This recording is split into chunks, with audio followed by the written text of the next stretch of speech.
오늘은 창세기 48장을 읽어보겠습니다. 47장에서는 야곱의 가족들이 이집트로 내려가서 고센 땅에 정착하게 된 경위에 대해서 설명하고 있습니다. 또 요셉이 어떻게 흉년을 잘 넘기게 됐는지, 그리고 이집트의 토지 제도가 그렇게 특이한 제도를 갖게 됐는지에 대해서 기술하고 있는 장이 47장이 되겠습니다. 오늘은 48장을 읽어보겠습니다. 이 일 후에 어떤 사람이 요셉에게 말하기를 내 아버지가 병들었다 하므로 그가 곧 두 아들 므낫세와 에브라임과 함께 이르니, 이 일 후에라고 하는 것은 야곱이 요셉에게 자기가 죽으면 꼭 자기 조상이 묻힌 가나안 땅에 자기를 묻어줄 것을 요구하고 맹세를 시킵니다.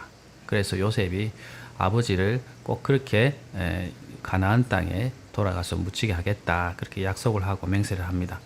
그런 일 후에라는 뜻이죠. 그래서 야곱은 자기가 죽을 날이 가까웠기 때문에 이제 자기 묻히는 문제에 대해서 걱정하고 있었던 것 같습니다. 그래서 이런 맹세를 한 이후에라는 뜻입니다. 그래서 어떤 사람은 아마 요셉이 그 아버지 야곱이 나이가 많게 되었기 때문에 어떤 병고로 해서 어떤 문제가 생기진 않을까, 그렇게 걱정해서 아마 사람을 붙여두었던 것 같습니다. 그 사람이 요셉에게 아뢰었다는 것이죠. 아버지가 병들었기 때문에, 아버지가 병들었다 이렇게 말하기 때문에 그 아들 므낫세와 에브라임과 함께 병문안을 가게 됩니다. 또 어떤 사람이 야곱에게 말하되 내 아들 요셉이 왔다 하매 이스라엘이 힘을 내어 침상에 앉아. 어떤 사람이라고 할 때 아마 분명히 야곱을 돌보는 사람인 것 같습니다. 특정할 수는 없지만 야곱을 돌보는 그런 사람을 몇 명 붙였을 가능성이 높습니다. 그 사람이 요셉에게 아들이 왔다라고 말하고 있습니다. 그러니까 이스라엘이 야곱이죠. 야곱이 힘을 내어 침상에 앉게 됩니다. 요셉에게 이르되 이전에 가나안 땅 루스에서 전능하신 하나님이 내게 나타나사 복을 주시며 내게 이르시되 내가 너로 생육하고 번성하게 하여 내게서 많은 백성이 나게 하고 내가 이 땅을 내 후손에게 주 영원한 소유가 되게 하리라 하셨느니라. 요셉에게 이제 말을 합니다. 이전에 가나안 땅 루스에서 전능하신 하나님이 내게 나타나셔서 내게 복을 주셨다. 루스는 베델을 말하죠. 베델에서 야곱이 그 형 에서로부터 도망치기 위해서 라반에게로 가는 중에 베델에서 하나님을 만나게 됩니다. 돌베개를 베고자 하는데 그때 하나님을 만나게 되죠. 오르락내리락 하는 천사가 사다리를 오르락내리락 하는 것을 보게 되고 하나님께서 나타나셔서 복을 약속하시고 다시 돌아올 것에 대해서 약속하시고 보호할 것에 대해서 약속하셨죠. 그리고 그 땅을 그에게 주실 것, 그리고 그 후손들이 번성할 것에 대해서 약속해 주셨습니다.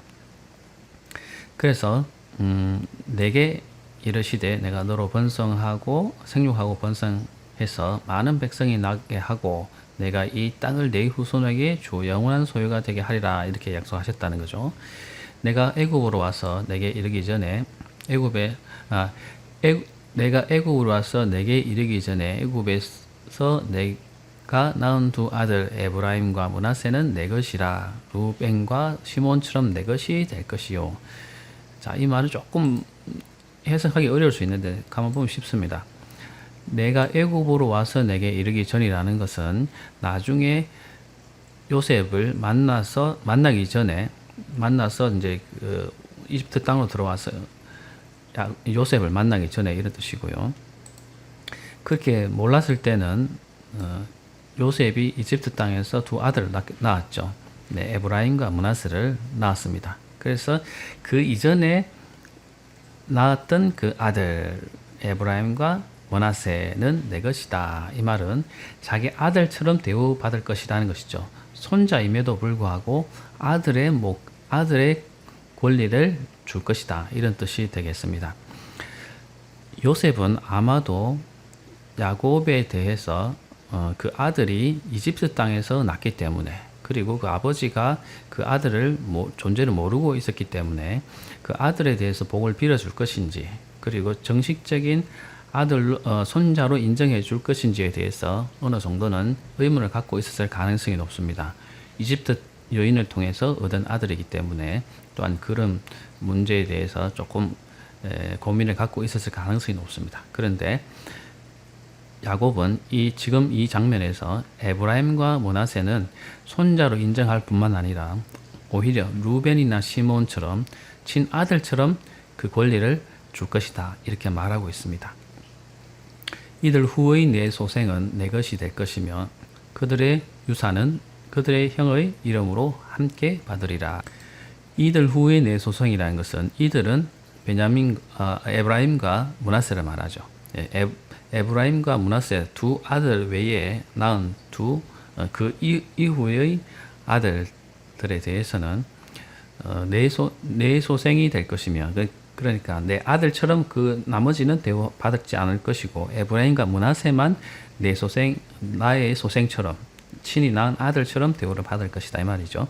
그 이후는 손자로서 인정하게 될 것이라는 것입니다. 왜 이것이 필요하냐면, 에브라임과 므낫세는 아들의 대우를 받아서 상속을 할 것이기 때문에 그런 대우를 받을 것이고, 나머지는 손자로서 그렇게 인정을 받을 것이다 라는 것이고, 그들의 유산, 셋째부터 아들의 유산은 그 형들의 유산을 넘겨받아서 함께 보상을 받을 것이다, 손자로서의 대우를 받을 것이다, 이런 말입니다. 내게 대하여는 내가 이전에 밧단에서 올라올 때에 라헬이 나를 따르던 도중 가나안 땅에서 죽었는데 그곳은 에브랏까지 길이 아직도 먼 곳이라 내가 거기서 그를 에브랏 길에 장사하였느니라. 에브랏은 곧 베들레헴이라. 네. 밧단 아람에서 야곱이 가나안 땅으로, 아버지의 땅으로 헤브론까지 돌아올 때 베들레헴을 지나고 있었습니다. 베들레헴이 조금 못 이뤄졌을 때에 마지막 아들을 낳게 됩니다. 베냐민을 낳게 되는데, 라헬이 베냐민을 낳다가 죽게 되죠. 베들레헴에서 조금 못 온 곳에서 죽게 되는데, 그 시신을 가져가기가 어려워서 그곳에서 바로 장사를 지내게 됩니다.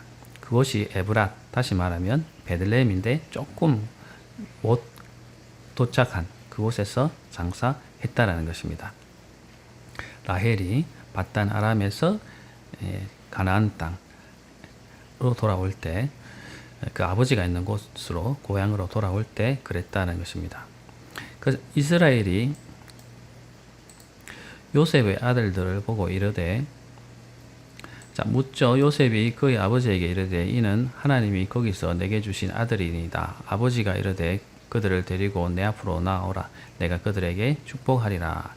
요셉이 그 손자가 2명 있었는데 같이 왔으니까 눈이 어두워서 잘 구분을 못했던 것 같습니다. 그리고 또 확실하게 구분하기 위해서 앞으로 나오라고 하죠. 내 앞으로 나오라. 그럼 내가 축복할 것이다, 이렇게 말합니다. 이스라엘이 눈이 나이로 말미암아 어두워서 보지 못하였더라. 요셉이 2 아들을 이끌어 아버지 앞으로 나아가니 이스라엘이 그들에게 입맞추고 그들을 안고, 그들을 손자이기 때문에, 어린 손자이기 때문에 그들을 안고 또 입도 맞추고 이렇게 인사를 했습니다. 요셉에게 이르되, 내가 내 얼굴을 보리라고는 생각지 못하였더니 하나님이 내게 내 자손까지도 보게 하셨도다.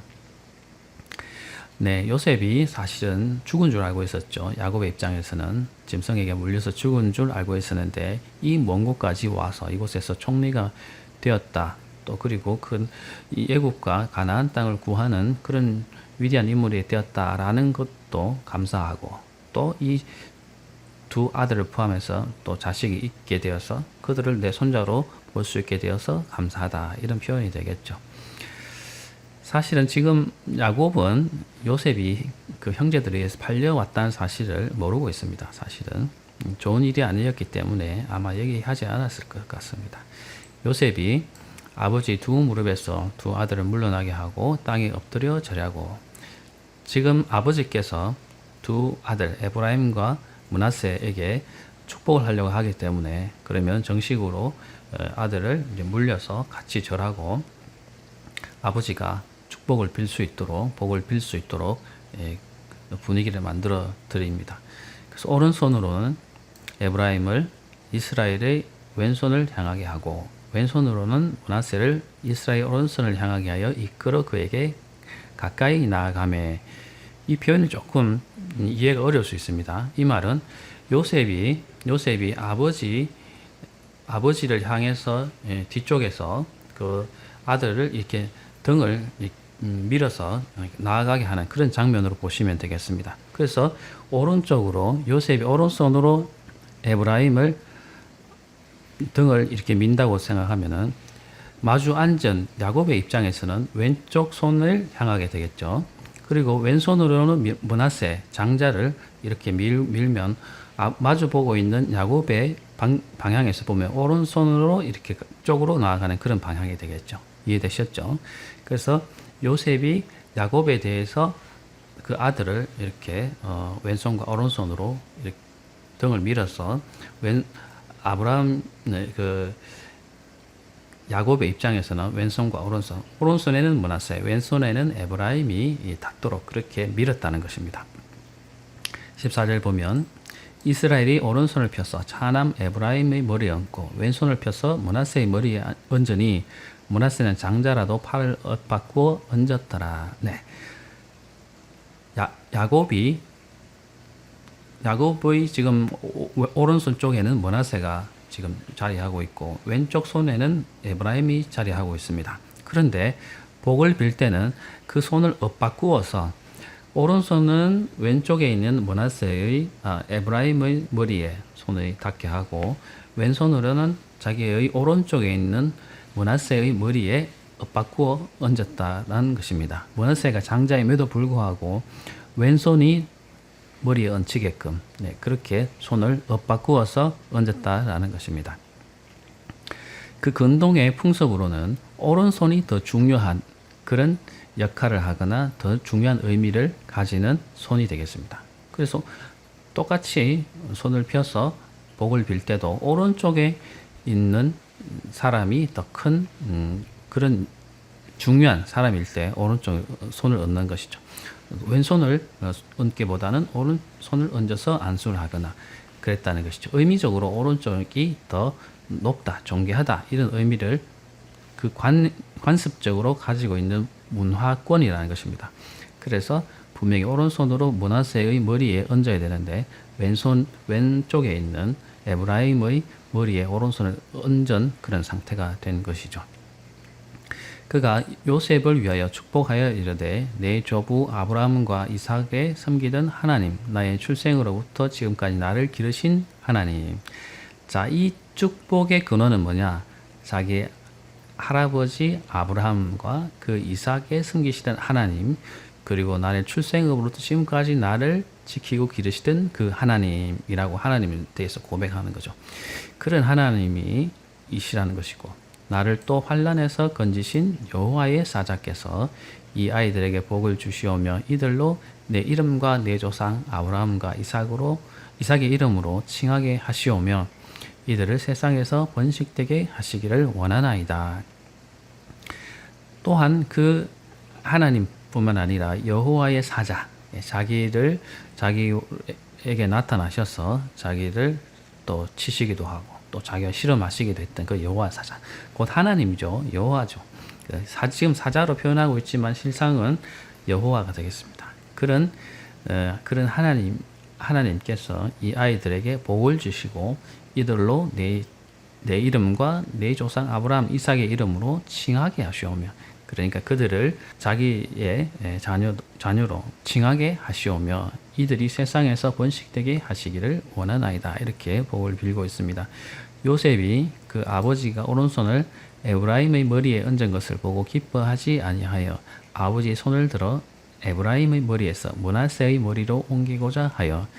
자, 상식적으로 볼 때 오른손이 므낫세의 머리에 있어야 되는데 에브라임의 머리에 깔려서 있기 때문에 요셉이 그 장면을 보고는 조금 뭔가 이상하다고 느꼈겠죠. 그래서 아버지 그렇게 하시지 마시고 오른손이 므낫세의 머리에 올라가야 됩니다. 이렇게 해서 손을 바로 잡으려고 했다는 것이죠. 그래서 에브라임의 머리에서 므낫세의 머리로 오른손을 옮기고자 했는데 아버지는 일부러 그런 것이니까, 의도적으로 그랬는 것이니까 다 알고 있는 것이죠. 그래서 그의 아버지에게 이르되 아버지여 이리 마옵소서, 이는 장자이니 오른손을 그의 머리에 얹으소서 하였으나. 그래서 요셉이 그 아버지 야곱에게 오른손을 므낫세의 머리에 옮겨서 그렇게 하소서 이렇게 권했지만 19절에 보면 그의 아버지가 허락하지 하며 이르되 나도 안다 내 아들아 나도 안다. 그도 한 족속이 되며 그도 크게 되려니와 그의 아우가 그보다 큰 자가 되고 그의 자손이 여러 민족을 이루리라 하고. 네, 아버지는 그것을 안다고 말합니다. 그렇지만 지금 오른손을 얹고 있는 에브라임이 물론 그 지금의 장자인 므낫세도 큰 민족을 이루겠고 에브라임도 큰 민족을 이루겠지만 에브라임의 민족이 더 큰 민족을 이루게 될 것이다 라는 것에 대해서 말하게 되죠. 그래서 그날에 그들에게 축복하여 이르되 이스라엘이 너로 말미암아 축복하기를 하나님이 내게 에브라임 같고 므낫세 같게 하시리라 하며 에브라임을 므낫세보다 앞세웠더라. 여기 보면 그 형 므낫세보다 에브라임에게 복을 더 앞세워서 복을 비는 그 형처럼 장자처럼 대우하는 그런 것으로 대우해서 축복했다라는 것이죠. 자, 나중에 이집트 땅을 떠나서 가나안 땅으로 그들이 들어갔을 때 12지파를 형성하게 되는데 12지파들 중에 에브라임 지파와 므낫세 지파가 따로 분리되어서 그 가나안 땅을 배분받게 됩니다. 그러니까 두 손자였음에도 불구하고 요셉의 몫으로서 두 지파를 받게 되는 것이죠. 어떻게 보면 다른 형제들보다 2배의 복을 받게 되는 것은 이것이 장자의 그 당시 장자가 받을 수 있는 권리에 해당되는 것입니다. 요셉은 야곱에게 있어서 대단히 중요한 그런 아들이었기 때문에 2배의 몫을 받게 되는 그런 결과를 맞이하게 됩니다. 그래서 요셉 지파 이렇게 하면 두 지파를 사실은 말하는 것이죠. 그러나 에브라임은 나중에 그 북쪽의 지파들 연합에 있어서 중요한 역할을 담당하는 지파가 됩니다. 그래서 에브라임을 지금 야곱이 복을 빌고 있는데 나중 후대에는 에브라임 지파가 중요한 역할을 하게 됩니다. 자, 21절 보면 이스라엘이 요셉에게 또 이르되 나는 죽으나 하나님이 너희와 함께 계시니 너희를 인도하여 너희 조상의 땅으로 돌아가게 하시려니와 내가 내게 내 형보다 세겜 땅을 더 주었나니 이는 내가 내 칼과 활로 아모리 족속의 손에서 빼앗은 것이니라. 후대에 이루어질 일에 대해서 사실은 여기서 말하고 있는데 세겜 땅은 북부 지역의 중심지가 되죠. 그래서 그 땅을 너희 땅으로 줄 것이다. 아모리 족속, 그 당시에는 여러 족속들이 가나안 땅에 있었는데 대표적으로 힘센 족속이 아모리 족속이었습니다. 그래서 아모리의 족속에서 손에서 빼앗은 그 세겜 땅을 줄 것이다. 내가 차지하게 될 것이다. 이렇게 말합니다. 자, 지도를 한번 보겠습니다. 자, 이 지도를 보시게 되면 나중에 가나안 땅으로 정복해 들어간 이스라엘 백성들이 땅을 배분해 놓은 12지파에게 배분된 그 땅의 지도입니다. 여기 보시면 시몬 지파 유다, 그 다음에 베냐민, 루벤 지파는 이 남쪽에 있고 그 위쪽으로 올라가면 단, 에브라임, 갓, 므낫세도 동쪽 므낫세와 서쪽 므낫세로 나눌 수 있습니다. 분리되었지만 사실은 아주 큰 지역을 차지하고 있었지만 지파의 사람들은 크게 많지 않았습니다. 그래서 므낫세와 에브라임이 보시다시피 한 지파로 인정을 받아서 땅을 차지하고 있는 모습이 여기서 나타납니다. 그리고 이사갈, 스불론, 아셀, 납달리라고 하는 12지파가 땅을 차지하게 됩니다. 레위 지파는 이 12지파에 들어가지 않고 하나님 특별한 선택을 받아서 장자와 같이 선택을 받아서 하나님의 일을 감당하는 하나님께 드려지는 제사와 그 율법을 가르치는 일에 동원된 그런 하나님의 선별된 지파로 부르심을 받게 됩니다. 그래서 그들은 특별히 땅을 분배받지 않고 그 12지파가 이 레위 지파를 부양하는 그런 지파로 하나님께서 분리해서 부르시게 됩니다. 그래서 지금 보면 11 지파가 되지만 요셉이 두 지파를 형성하게 돼서 12지파가 그 땅을 배분받게 되는 지도가 되겠습니다. 특별히 이 에브라임 지파는 북쪽의 지파들의 중심이 되고 중요한 역할을 하는 그런 지파가 됩니다. 그리고 에발산과 그리심산이 있는 이 세겜 땅이 이 므낫세, 에브라임 두 아들 지파의 소유가 되는 아주 중요한 곳이거든요. 이곳이 세겜은 북쪽의 수도나 마찬가지인 지역이 되기 때문에 이 세겜 지역을 에브라임과 므낫세, 다시 말하면 요셉의 후손들에게 주겠다고 한 말씀입니다. 그리고 에브라시라고 하는 베들레헴이 나오겠는데 그 도중에서 라헬이 죽게 되죠. 그 에브라스는 이 베들레헴의 옛 지명이 되겠습니다. 그래서 예루살렘을 거쳐서 이 남쪽으로 내려와서 베들레헴을 거쳐서 헤브론으로 내려가게 되는데 이 도중에서 베냐민을 낳다가 죽게 됩니다. 그곳이 바로 베들레헴, 에브라시, 옛 지명으로는 에브라시 되겠고 이 예루살렘 북쪽으로 올라가서 베델이라고 하는 지역이 있는데 이 베델이 루스, 과거에 야곱이 하나님을 만났던 하나님을 도망하면서 만나게 됐던 그 지역이 베델이 되겠습니다. 옛날에는 루스라고 불렀다고 합니다. 자, 구글 지도로 보면 이곳이 바로 예루살렘입니다. 예루살렘이고 약간 북쪽으로 쭉 올라가다 보면 벳엘이라는 곳을 만나죠. 이곳이 베델, 루스라고 했던 지역이고 조금 더 북쪽으로 올라가게 되면 지금의 나블러스라고 하는 지역이 있는데 이곳이 바로 세겜이 되겠습니다. 세겜. 이 세겜이 북쪽 지역의 아주 중요한 지역이 되겠습니다. 이 나블러스라고 하는 세겜 땅이 이 북쪽 지역의 중심이 되고 전체 이스라엘로 볼 때는 이 예루살렘이 후대의 중요한 성이 되고 남쪽으로는 헤브론이 되겠죠. 헤브론이 남쪽 지역의 중요한 곳이 됩니다. 자, 오늘은 48장을 읽어보았습니다. 48장의 내용은 특별히 어려운 내용이 없습니다. 다만 야곱이 그 손자 에브라임과 므낫세를 축복했다. 그리고 므낫세가 장자였지만 실제적으로 장자였지만 에브라임에게 더 중요한 축복을 해주었다. 그리고 에브라임이 차후에 에브라임과 므낫세가 아들의 그런 권리를 부여받을 것이고 에브라임이 차후에 더 중요한 그런 지파가 될 것이다 라는 것에 대해서 예언했는 내용이 있는데 한번 읽어보시면 쉽게 이해되실 것이라 생각됩니다.